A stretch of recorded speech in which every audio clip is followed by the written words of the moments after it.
코로나19라고 하는 시간들을 지나오면서 가장 많이 이슈가 되고 있는 키워드가 있다면 교회가 아닌가 생각합니다.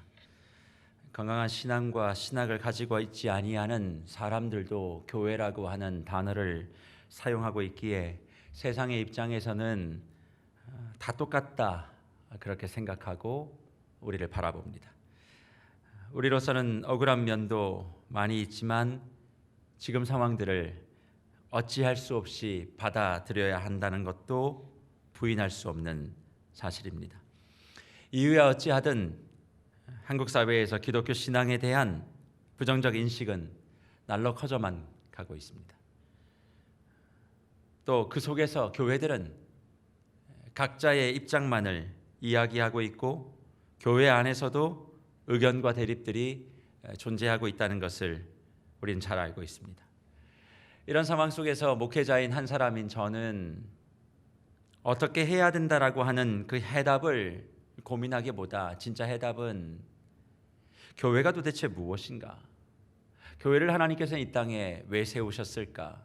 교회를 통해서 어떤 것을 하시고 싶으셨을까라고 하는 말씀 안에 있는 교회의 존재의 본질을 분명히 살펴가다 보면 그 속에 세상이 교회를 통해서 감동을 받지 못하여 지탄하고 비판하고 있는 그 문제에 대한 해결이 바로 교회 존재의 의미를 바로 아는 것을 통해 나오지 않겠는가 생각해 봅니다.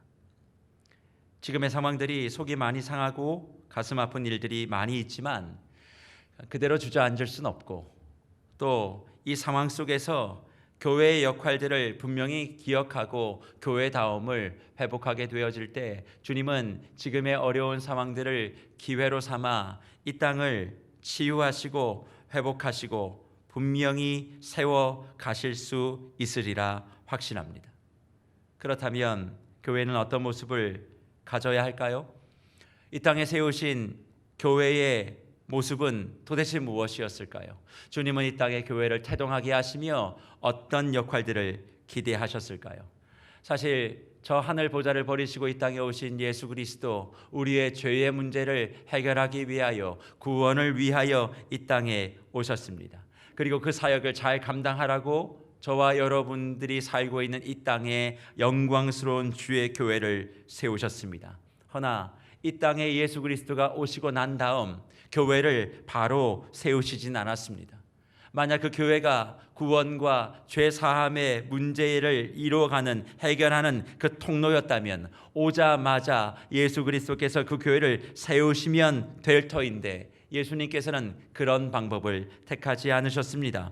오히려 인간과 동일한 30년의 삶을 살아가시고 그리고 공생의 시간이 되어지자 천국에 대한 말씀을 시작하시며 죄 사함과 구원의 문제를 해결해 가시기 시작하십니다.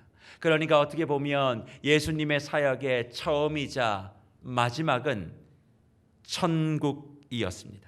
그래서 우리가 잘 알고 있는 예수 그리스도의 첫 번째 말씀은 마태복음 4장 17절에 기록하고 있듯 회개하라 천국이 가까워 왔다라고 하는 그 말씀입니다.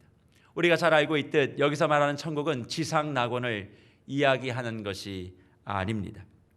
예수님 자체가 천국이고 예수님께로 돌이키기만 하면 거기에 천국 곧 이 땅에 하나님이 통치하심과 다스림으로 회복해 되어지는 영원한 기쁨을 누리게 될 것이다 그렇게 말씀합니다.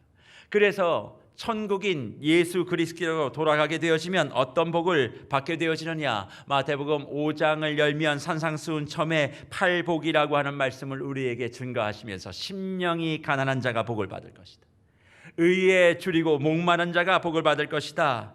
그리고 마음이 온유하고 애통하고 청결한 자가 복을 받을 것에 대한 말씀들을 우리에게 허락하시며 세상이 누리게 되어지는 그 복은 힘을 갖는 것이고 높은 지위에 올라가는 것이고 많은 재물을 갖는 것이며 학력의 수준도 더 높아지는 것, 그래서 그 자리에 올라가 더 좋은 대접을 받는 것이 복이라 이야기하지만 하나님 나라, 예수 그리스도, 그 예수 그리스도께로 돌아오게 되어지면 세상과 방식과 전혀 다른 그 행복을, 그 복을, 그 천국을 누리게 되어진다. 그렇게 말씀하시는 것입니다.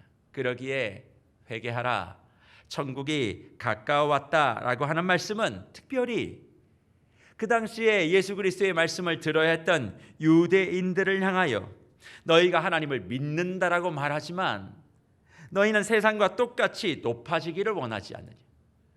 너희는 하나님을 고백하고 하나님을 신뢰하고 하나님의 선민이라 말하지만 세상과 똑같이 대접받기를 원하고 있지 아니하냐. 그러기에 그렇게 대접받기를 원하고 높아지는 것을 삶의 목적으로 가지고 있었던 유대교의 유대인들을 향하여 그것을 버리고 예수께로 돌아와야 진정한 하나님의 나라 곧 천국을 너희가 경험하게 된다. 그렇게 말씀하시는 겁니다. 그렇다면 우리는 한번 생각해 봐야 되지 않을까요? 주님이 교회를 통하여 원하였던 사역은 결국 다른 것이 아니었다는 겁니다. 그분이 말씀하고 싶었던 죄 사함의 능력, 구원의 역사는 사실 천국을 보여주는 것, 그분이 보여주고 살펴줬던 천국을 누리는 것, 그것을 추구하는 것, 그것을 바라보는 것이라는 사실을 기억하셔야만 합니다. 그러니까 이 땅에 세우신 교회를 통하여 하나님이 회복시켜 가시고자 하시는 교회의 목적은 천국 누림입니다. 교회를 통하여 이 땅을 회복하시고 주의 나라를 통치하시기 위하여 세우신 그 교회는 그런 모습이 있어야 한다는 사실이에요. 하지만 이런 주님의 바램과 달리 교회는 주님이 말씀하신 복을 추구하기보단 세상이 바라봤던 그 복을 추구하고 있는지 모르겠습니다. 우리는 다 아니라고 이야기할지 모르지만 그런 부분들이 있다는 확실한 증거가 우리에게 있습니다. 어디에 그런 증거가 있을까요? 저는 우리의 기도의 내용 속에 그것이 담겨 있다 생각합니다. 사실 이 세상에 있는 수많은 종교들, 선교 현장에 나아가 보면 수많은 우상들을 섬기고 있는 그런 종교라고 하는 것들 속에 공통점이 하나 있습니다. 그것이 뭔 줄 아십니까? 기도하는 거예요. 하나님을 믿던, 세상의 신을 믿던, 우상을 믿던 그 사람들이 가지고 있는 공통점 하나는 바로 기도한다는 것입니다. 그런데 그런 우상을 섬기는 그런 종교들의 기도의 공통점이 뭔 줄 아십니까? 입신양면입니다. 내 사업이 잘 되는 겁니다. 내가 모든 일에 복을 누리고 성공하고 지위가 높아지는 것입니다. 그러다 보니 그들이 하고 있는 기도는 내가 추구하고 바라는 것을 이루기 위한 도구라고 하는 사실들을 우리가 선교 현장에서 너무나 많이 보게 되어집니다. 그래서 신앙이 아닌 종교를 갖고 있는 모든 사람들은 사실은 그 대상을 섬기는 것이 아니라 자기가 언제나 신인 것이에요. 내가 잘 되고 내가 높은 곳에 올라가고 무엇을 얻는 그 중심에 나라고 하는 신이 존재하고 있다는 것을 봅니다. 그게 종교예요. 허나 신앙은 진리이신 예수 그리스도가 내 안에 들어오는 순간 자유함을 경험하게 되어집니다. 그 예수 그리스도가 나와 함께 되어지니 원수도 배신자도 사랑하게 되어지는 사랑받는 자의 여유를 가지게 되어지는 것이죠. 그 말씀이, 그 예수가 내 안에 들어오니 결과로서의 열매가 아니라 인품과 성품의 변화로서의 열매를 맺는 삶을 살게 되어지고 하나님 나라의 제자로서의 삶을 살게 되어지는 것입니다. 내가 죽고 예수가 살아가는 그 인생이 되어지니까 천국의 비밀을 소유하게 되어지는 거예요. 천국을 소유하게 되어지니까 세상 사람들이 이야기하고 있는 그 복이 눈앞에 아른거리지 않는다는 사실입니다. 내가 아닌 주님을 먼저 생각하기 때문에 그렇게 되는 것이지요. 하지만 예수님 당시의 유대인들은 하나님과 상관없는 그런 기도들을 올려드렸습니다. 하나님과 상관없는 구제를 했고 금식을 했었습니다. 하나님의 이름을 부르며 하루에 3번 기도를 했지만 18가지의 기도문을 그냥 외웠을 뿐이에요. 그래서 예수님께서는 그렇게 기도하는 유대인들을 향하여 이방인과 같이 중언부언하지 말라 말씀하신 겁니다. 그들이 그냥 알아듣지 못하는 말을 했기에 중언부언한 것이 아니라 하나님의 이름을 부르나 자신의 목적을 이루기 위하여, 자신의 이름을 드러내기 위하여 남들보다 더 거룩하고 남들보다 대단한 믿음을 가지고 있다라고 생각하고 시장 어귀에 성벽 어디에 사람들이 다 보라고 18개의 기도문을 그냥 의미 없이 외웠기에 그들을 향하여 이방인과 같이 중언부언하는 기도를 하지 말라. 네가 그렇게 기도를 하면 하나님이 듣지 않으신다. 그렇게 말씀하신 것입니다. 그래서 외식이라고 하는 주제를 이야기하시며 주님은 기도, 구제 이 두 가지의 외식이 난무함을 말씀하셨어요. 왜 기도와 구제라고 하는 이 두 가지 요소에 외식이라고 하는 것들이 가득하다라고 주님이 지적하셨을까? 하나님을 이야기하며 기도하지만 그 기도는 하나님과 상관없는 것이고, 하나님을 이야기하며 남을 구제하지만 결국 자기 자신이 드러나기 위한 구제를 했기에 예수님께서는 그 유대인들을 향하여 외식하는 자의 모습이라 그렇게 말씀하신 것이죠. 그렇다면 오늘 우리는 여기서 나의 기도를 점검해 봐야 되지 않겠습니까? 왜 그렇습니까? 기도를 하느냐 하지 않느냐의 문제보단 그 기도의 내용에 무엇이 담겨 있는가가, 하나님과 내가 상관이 있는 자인가, 내가 하나님의 백성인가, 예수의 제자인가 하는 결정이 그 기도의 내용에 무엇을 담고 있는지를 통해 결정되어진다는 사실입니다. 만약 내가 기도를 열심히 하고 있음에도 불구하고 거기에 들어있는 것이 하나님과 상관없는 내가 무엇이 잘 되는 것이 가득 차 있다면 그것은 믿음과 신앙이 아닌 또 하나의 종교 생활을 하고 있는 것. 우리가 그렇게 두려워하고 있는 우상신 앞에서 기도라고 하는 것을 하는 것과 나의 기도의 차이가 그닥 없다는 것을 우리가 기억할 수밖에 없기에 오늘 우리의 기도는 점검되어져야 하는 줄 믿습니다. 그러면 어떻게 우리의 기도를 점검할 수 있을까요? 그것은 주님이 이미 우리에게 기도하라고 가르쳐 주신, 주님이 가르쳐 주신 기도가 있기 때문에 그것을 통하여 우리의 기도를 점검할 수 있다, 그렇게 생각합니다. 사실 오늘 우리가 읽은 본문의 말씀 누가복음 11장 5절부터 13절까지의 말씀은 자주 들어보신 말씀입니다. 밤늦게 어느 한 사람이 그 집을 찾아옵니다. 그런데 대접해야 되는데 대접할 것이 없어서 옆집에 달려가 문을 두드리며 누군가 왔는데 대접할 떡이 없다. 나에게 좀 대접할 떡을 좀 달라. 떡을 달라고 간청하는 기도를 드림으로 말미암아 그 떡을 얻었다라고 하는 사실을 기록하고 있습니다. 그러면서 우리 성도님들의 마음속에 늘 간직하고 있는 구하라, 찾으라, 두드리라 하는 그 말씀이 오늘 본문에 나와요. 그러니 이 말씀을 늘 대할 때마다 우리는 늘 간절하게, 집요하게, 포기하지 않고 끝까지 기도하면 응답받을 수 있다라고 하는 데만 포인트를 가지고 이 말씀을 읽고 묵상하고 말씀을 들었습니다. 허나 이 말씀은 단지 끝까지 끈질기게 기도하면 응답받는다는 내용도 담고 있으나 그 출발이 주님이 가르쳐 주신 기도라는 사실들은 우리가 잊어버리고 볼 때가 너무나 많이 있습니다. 해서 오늘 저는 오늘 본문 말씀을 통하여 주님이 가르쳐 주신 기도와 연결되어 있는 구체적인 예시인 구하라, 찾으라, 두드리라의 실제적인 의미가 무엇인지를 살펴보고 그것을 통하여 이 땅에 세우신 교회가 세상을 향하여 무엇을 내어 놓아야 할지를 함께 살피며 주님이 우리에게 허락해 주시는 그 은혜를 함께 누리는 축복이 이 시간 가득하기를 소망합니다.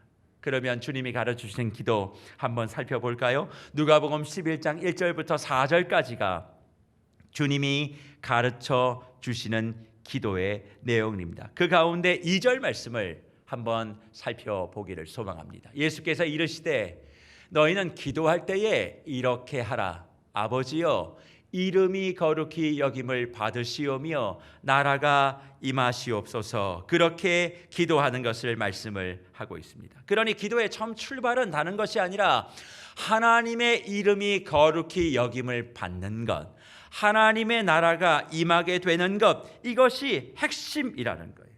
그러니까 우리의 기도에 하나님의 이름의 거룩함과 하나님의 나라가 분명히 고백되어지는 그 사람만이 하나님의 백성의 정체성, 특별히 예수 그리스도가 머리 되신 교회의 정체성이 된다라고 말씀해 주고 있습니다.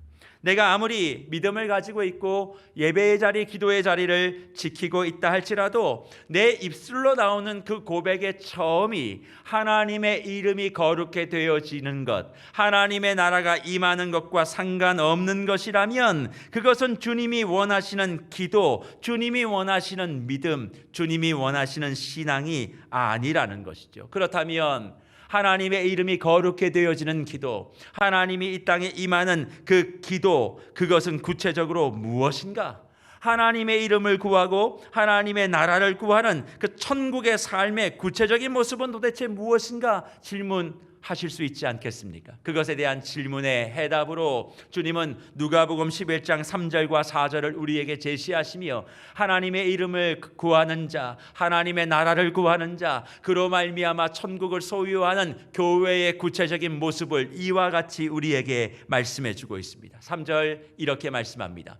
우리에게 날마다 일용할 양식을 주시옵고 우리가 우리에게 죄 지은 모든 사람들을 용서하오니 우리 죄도 사하여 주시옵고 우리를 시험에 들게 하지 마시옵소서. 그렇게 가르쳐 주고 있습니다. 우리가 이 말씀들을 읽을 때마다 3절 말씀을 다시 자막으로 보면 가장 마음에 와닿는 것이 어떤 단어입니까? 일용할 양식이잖아요. 일용할 양식에 대해서 기도하는 것 옳습니다. 저도 그렇게 기도합니다. 그런데 그 일용할 양식을 위해서 기도하고 4절도 한번 보시겠습니까? 무엇을 위하여 기도합니까? 죄 용서에 대한 기도를 하는 겁니다. 당연히 우리가 우리 죄에 대하여, 나의 죄에 대하여 용서를 구하는 기도를 당연히 해야지요. 그런데 3절과 말씀, 4절의 말씀을 읽어가다 보면 반복되는 한 단어가 있습니다.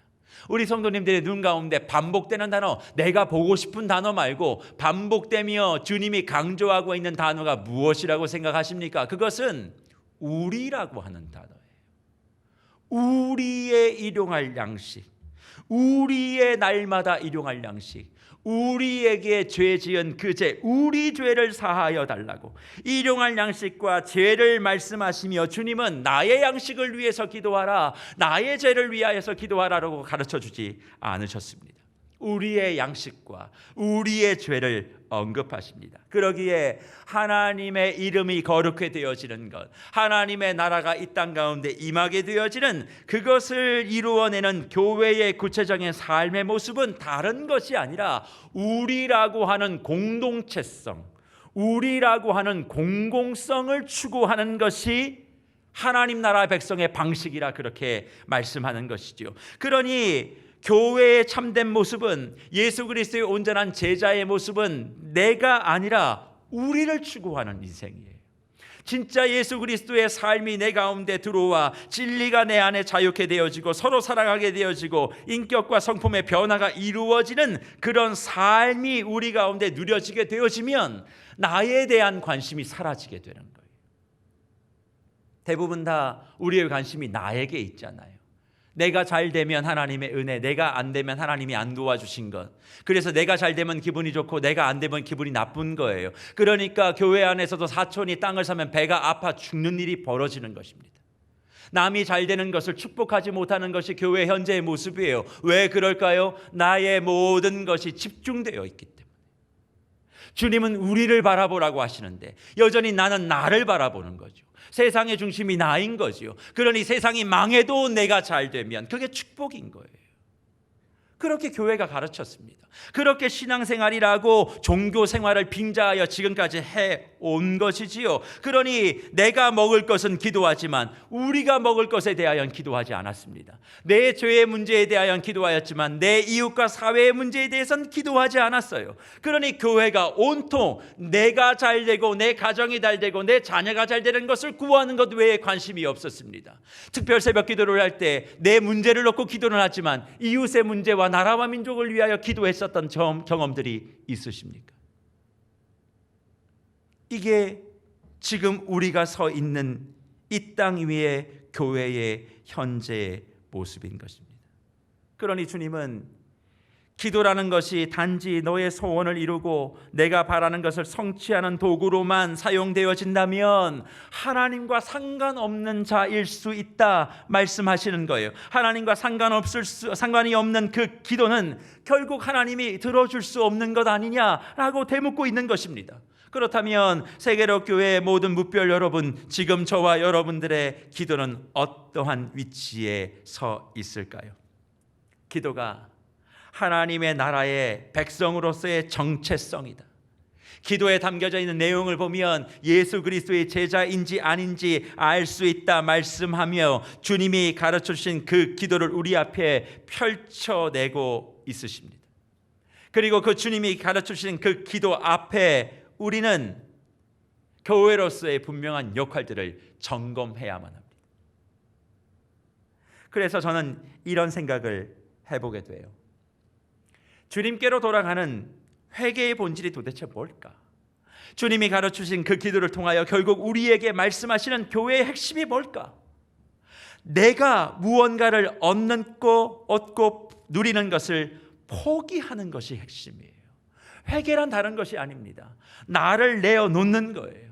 나 중심의 삶을 공동체 중심으로 바꿔내는 것이 회개라는 생각을 하게 되어집니다. 교회와 그리스도인들이 나의 문제에 집중하기보단 우리의 문제에 집중하게 되어지고, 내 것보단 공동체와 이웃과 사회의 문제에 더 관심을 가지게 되고, 기도하고 섬기게 되어질 때 그 안에 하나님의 이름은 거룩하게 되어지고, 그 섬김 안에 하나님의 나라가 이루어져 결국 이 땅이 주님이 바라시는 천국의 모형으로 바뀌어질 수 있다, 주님이 가르쳐주고 계시는 것이죠.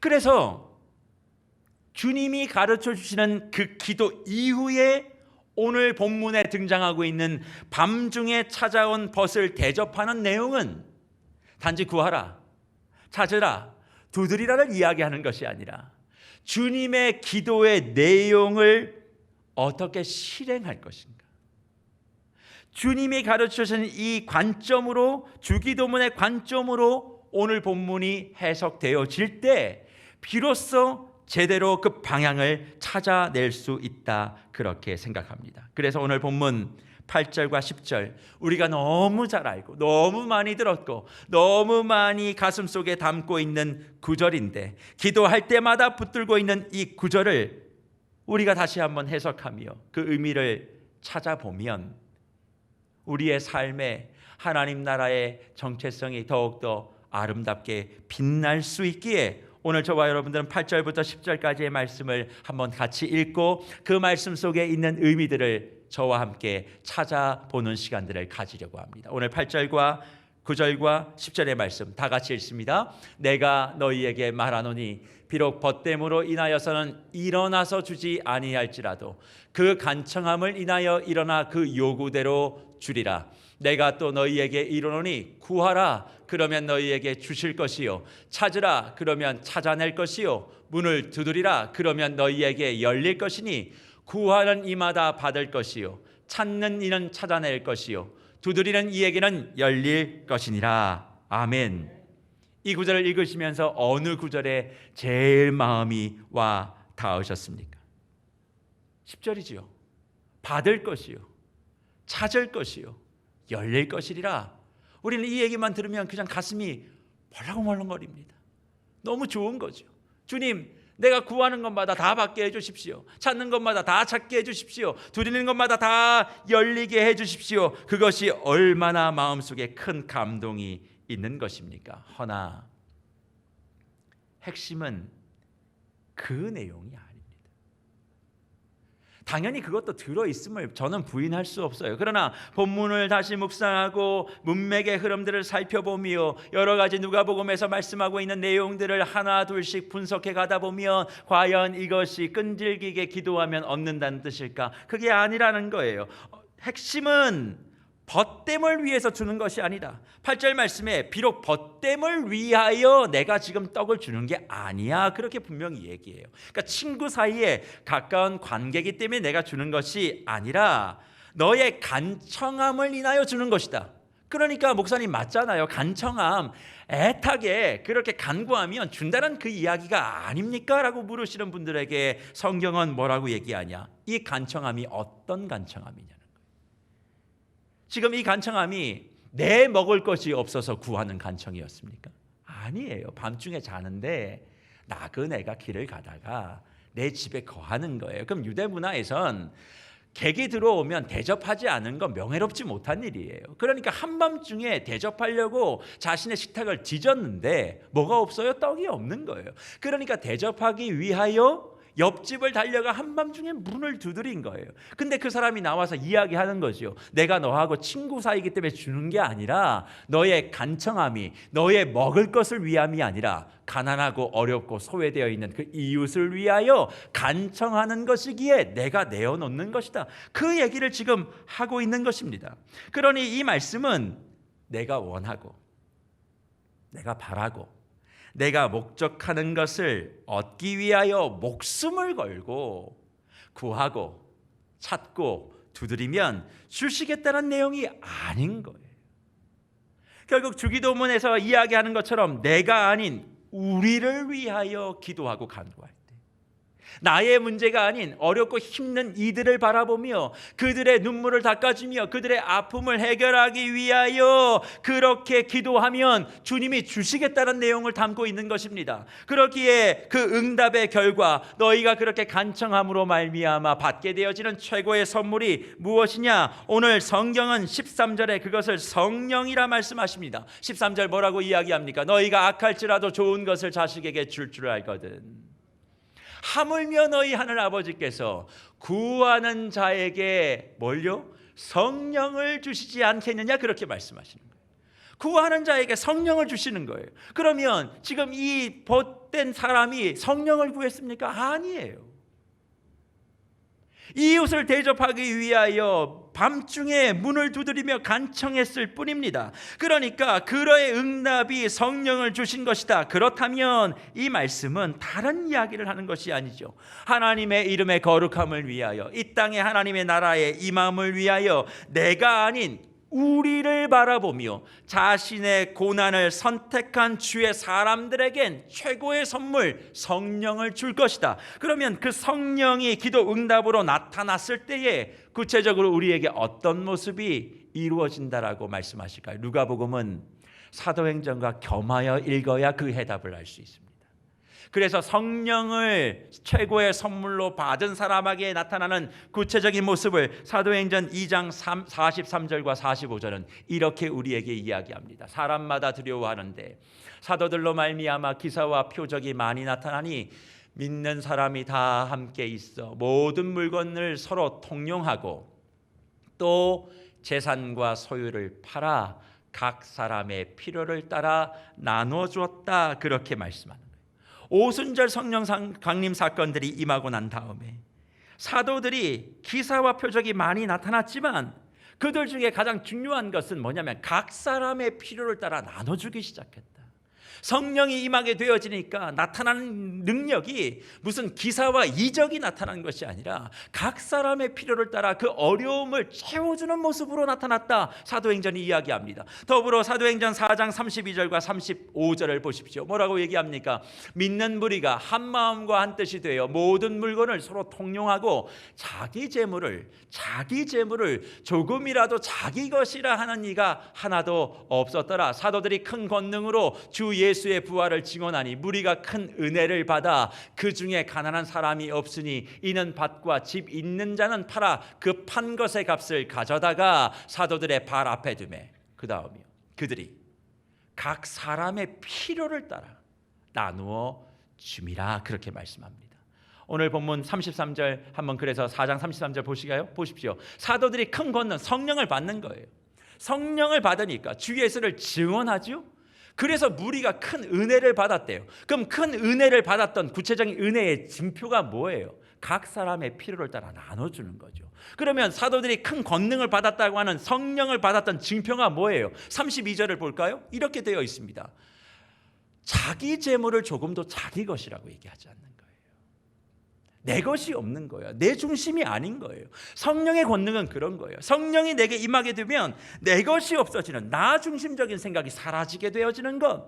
그러니까 그 은혜를 어떻게 나눠요? 내가 아니라 누군가를 위하여 그 필요를 채워주는 걸음으로 옮겨지게 되어진다. 그것이 주님께서 원하셨던 천국의 모습, 교회의 본질이라 우리에게 말씀하는 겁니다. 그래서 누가복음 11장과 병행 구절인 마태복음의 내용들을 살펴보면 마태복음 7장 11절과 12절은 무엇을 말씀하고 있는 줄 아십니까? 좋은 것, 성령을 받으면 너희가 이렇게 된다 말씀하세요. 너희가 악한 자라도 좋은 것으로 자식에게 줄 알거든 하물며 하늘에 계신 너희 아버지께서 구하는 자에게 좋은 것을 주시지 않겠느냐. 그러므로 무엇이든지 남에게 대접을 받고자 하는 대로 너희도 남을 대접하라. 이것이 율법이요 선지자니라. 그렇게 말씀하십니다. 11절 다시 한번 보죠.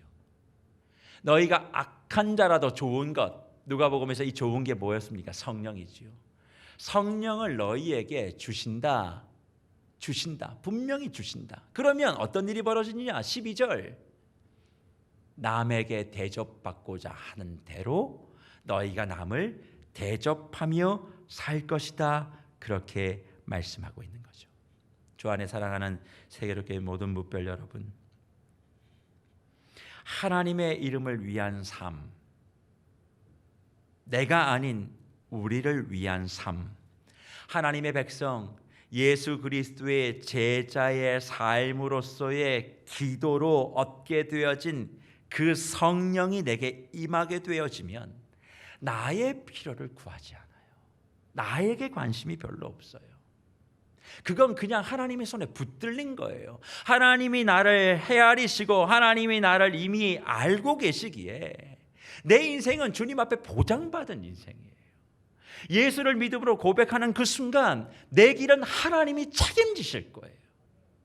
그 믿음을 가지고 살아가기에 이제는 내가 무엇을 더 누리는가 아닌가의 관심보단 내 주변을 돌아보는 거죠. 내 이웃의 필요를 돌아보며 그것을 위하여 기도하고 내 인생의 부유함을 위하여 목숨을 거는 것이 아니라 그 이웃의 문제와 아픔을 해결하기 위하여 내 인생을 거는 것. 이게 바로 교회이고 이게 바로 그리스도인이라고 말씀하는 겁니다. 그러니 예수를 믿는다는 건 나밖에 모르는 인생의 종식을 선언하는 거예요. 신앙생활을 하면서 내가 뭔가 잘 되면 그게 축복이 아니에요. 정말 신앙생활이라는 것은 다른 것이 아니라 내가 좋은 것이 아니라 내가 옳은 것이 아니라 내가 대접받는 것이 아니라 나보다 누군가가 더 대접을 받는 것을 기뻐하는 게 신앙이에요. 나보다 내 옆에 있는 누군가가 잘된 것을 진심으로 축복해 줄 수 있는 것, 이게 믿음이에요. 그렇게 살아가는 삶이 천국의 삶인 것이고 그것이 바로 회개하라 천국에 가까워 왔느니라 예수께로 돌아가는 백투 지저스의 삶이라는 것이죠.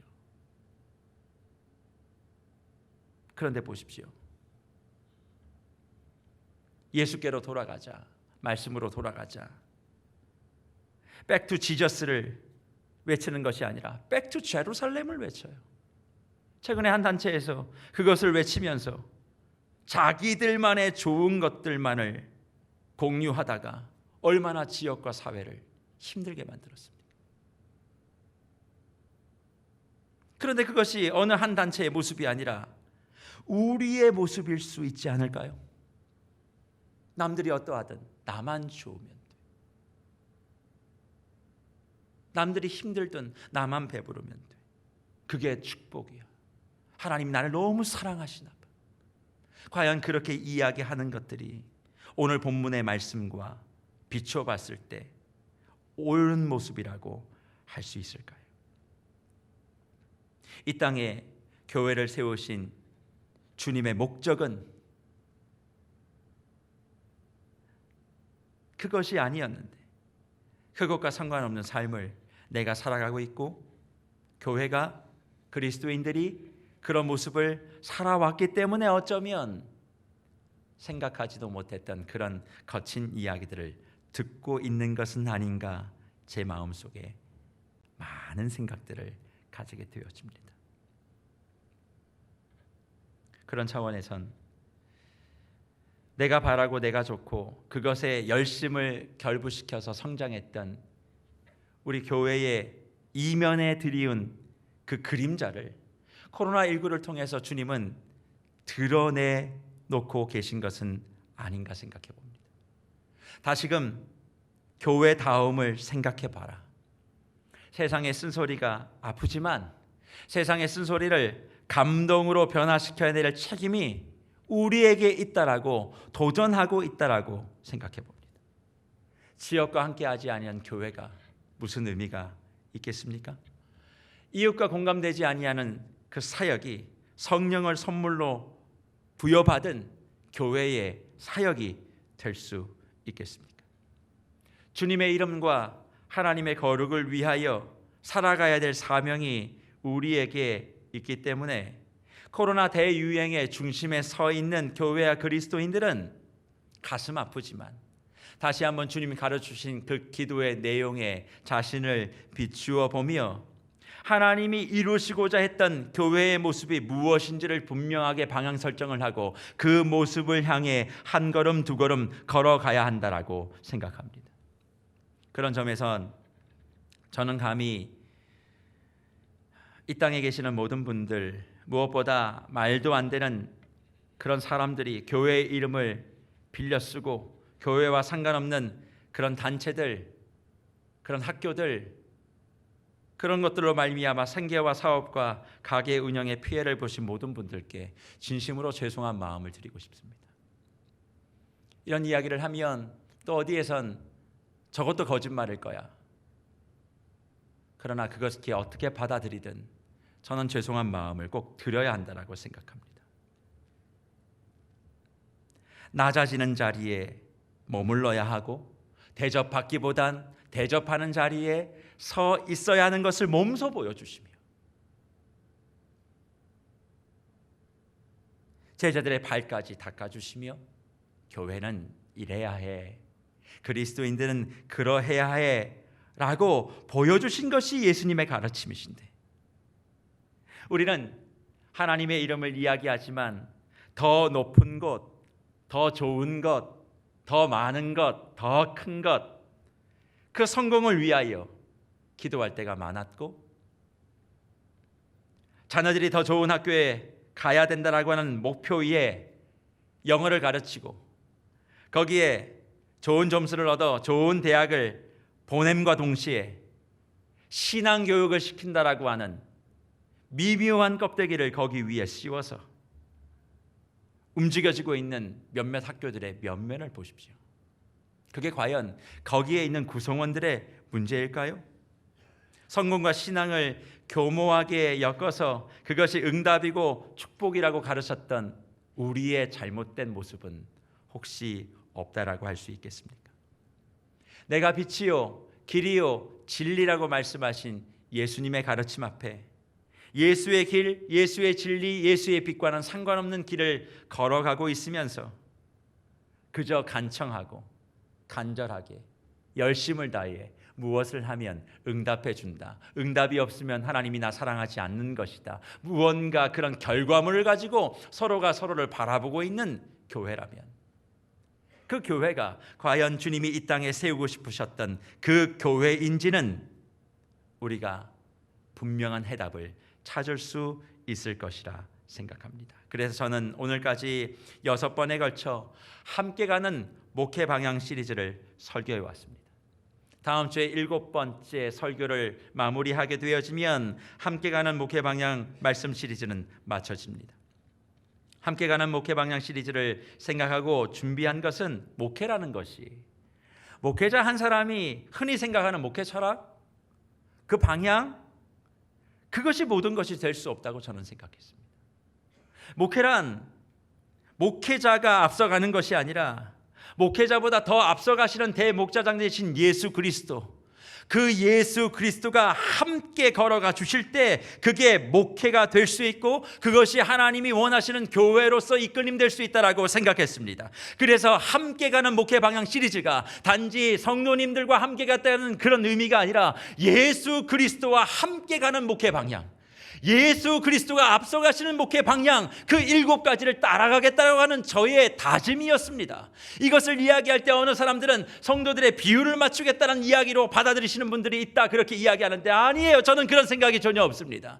예수 그리스도와 함께 가는 목회 방향, 그것이 우리 가운데 7가지로 펼쳐지게 되어질 때 진리의 자유함이, 사랑받는 자의 여유와 성품의 변화의 열매와 이웃을 위한 기도의 섬김, 그리고 흩어지고 빛나는 무별로스의 모습을 간직하는 것, 이것을 통하여 세계로 교회를 통해 세상이 감동하고 지역이 복을 받는 이 모습이 우리 교회가 나아가야 될 지향점이자 이 땅을 살아가는 하나의 교회로서 회복되어야 하는 교회다움이라고 생각했던 것입니다. 그래서 예수 그리스도의 온전한 제자가 되어 하나님 나라의 무별로서 서가는 여기에 한 사람이 마음을 모으는 것이 아니라 우리 모두가 마음을 모으고 나의 입신양면을 위하여 기도하는 것이 아니라 내 주변의 지역을 위하여 기도하며 주님의 손을 붙잡고 함께 이 길을 걸어간다면 주님은 반드시 우리의 생각을 넘어 우리에게 은혜를 베푸시고 지역이 우리를 통하여 복을 누리게 될 것이며, 그리고 우리 중랑구 속에서 아름답게 감동을 주는 교회로서 저희 교회가 자리매김할 것이라 확신합니다. 왜냐하면 하나님께서는 코로나19 다음에 교회를 주목하고 계시기 때문에 그렇습니다. 반드시 지금 이 시간 가운데 교회가 교회될 수 있는 교회다움으로서의 역할들을 잘 준비한다면 하나님께서는 코로나19가 종식되는 그 이후 준비되어 있는 교회만을 들어 사용하여 하나님의 능력들을 이 땅 가운데 나타내실 줄 믿습니다. 저는 그렇게 들림받는 교회의 세계로 교회가 분명히 자리하기를 축복합니다. 이 땅 가운데 주님이 완성하고 싶으셨던 그 교회와 그리스도인들, 저와 여러분이 되어야 될 줄 믿습니다. 그를 위하여 예수 그리스도께서 십자가를 지신 거예요. 그런데 코로나19를 지나가고 있는 이 시간, 주님의 기도의 가르침의 내용을 통하여 우리를 다시 한번 점검하지 않고 그저 내가 바라는 것들만 여전히 간구하며 간청함에 목숨을 건다면 주님께서는 우리에게 주셨던 이 말씀이 얼마나 두려움으로 다가오는지 모릅니다. 이웃을 위해 내가 대접받기 아니라 누군가를 대접하는 교회와 그리스도인들이 되어야 하는데 여전히 코로나19를 통해서 우리 교회의 민낯을 보여주었음에도 불구하고 돌이키지 않는다면 마태복음 23장 13절과 15절의 말씀, 저는 이것을 오늘 말씀을 함께 읽으며 오늘 메시지를 정리하려고 하는데 굉장히 읽을 때마다 마음이 아프고 두렵고 떨립니다. 그 말씀이 무엇인 줄 아십니까? 마태복음 23장 13절부터 먼저 한번 보겠습니다. 화 있을진저 외식하는 서기관들과 바리새인들이여, 너희는 천국 문을 사람들 앞에서 닫고 너희도 들어가지 않고 들어가려 하는 자도 들어가지 못하게 하는도다. 유대인들을 향해서 하신 말씀이에요. 하나님의 사람다움을 포기했던 그들을 향하여 너희가 왜 천국 문 앞을 닫고 서 있느냐, 너도 못 들어가는데 들어가려고 하는 사람도 들어가지 못하는 그런 교회, 그런 신앙이 되어서는 안 되지 않냐, 경고의 메시지를 주는 것입니다. 그리고 15절 말씀 또 이렇게 주님이 말씀하세요. 화 있을진저 외식하는 서기관들과 바리새인들이여, 너희는 교인 한 사람을 얻기 위하여 바다와 육지를 두루 다니다가 생기면 너희보다 배나 더 지옥 자식이 되게 하는도다. 수많은 영혼들을 전도하고 애를 썼음에도 불구하고 그들에게 천국이 무엇인지 교회가 무엇인지 가르쳐주지 않고 하나님의 복이 아닌 세상의 복을 추구하기 위하여 그렇게 가르치면 결국 무슨 일이 생긴다고요? 너희보다 배나 지옥 자식을 만드는 자리에 서 있을 수 있다. 주님이 경고하고 있습니다. 주 안에 사랑하는 우리 세계로 무별 여러분, 저는 두렵고 떨림으로 이 말씀을 받습니다. 그리스도인으로서, 교회로서 우리의 모습이 어떠했는지 코로나19는 다시 돌아보라 말씀하십니다. 주 예수를 믿으라. 그리하면 너와 내 집이 구원을 얻으리라고 하는 그 현판에 말로 닿을 수 없는 계란이 날라들고, 그 모습을 바라보며 예수 그리스도의 이름에 모욕받음이 얼마나 가슴 아픈 일인지 모릅니다. 허나 그 사람을 탓하겠습니까? 아니요, 우리를 탓해야 된다고 생각합니다. 교회가 세상에 생명과 감동과 빛을 주지 못했기에 주님은 다시 한번 우리를 점검하라 지금 이렇게 말씀하시며 교회다움을 회복할 것을, 종교생활이 아닌 신앙생활을 감당하는 교회가 될 것을 말씀하고 계십니다.